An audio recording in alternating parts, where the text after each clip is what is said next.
last few hours, North Carolina leaders confirmed another case of the coronavirus. That is the second one now we've heard about this week. The first case was in Wake County on Tuesday. The second case now just coming in Chatham County, but they are not connected to each other.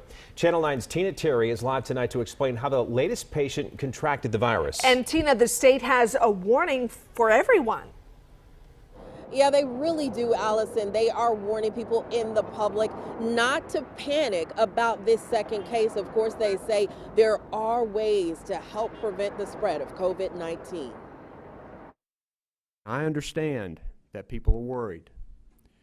Know that the health and safety of our state is a top priority. Comforting words from Governor Roy Cooper today as the state confirmed a second presumptive positive case of coronavirus. The person is from Chatham County and is in isolation at home and doing well.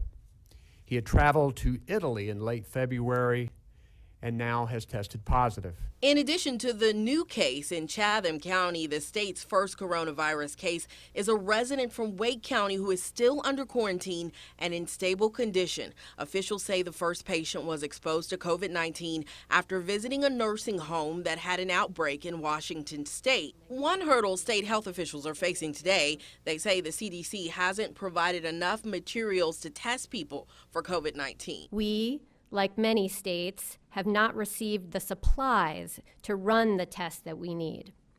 Currently, the state lab, we have on hand enough supplies from the CDC to test approximately 150 people. As they wait, they're warning the public to do all they can to prevent COVID-19 from spreading. Wash your hands. Use alcohol-based sanitizer for soap. Cover your mouth or nose with a tissue or your sleeve, not your hands. Avoid exposure to others who are sick. Stay home when you're ill.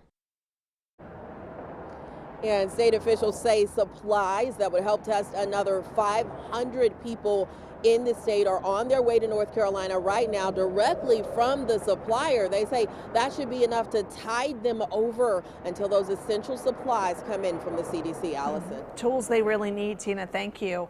At least 14 people have now died in the U.S. from the coronavirus. The World Health Organization says it's now reached 47 countries, with the number of cases passing 100,000.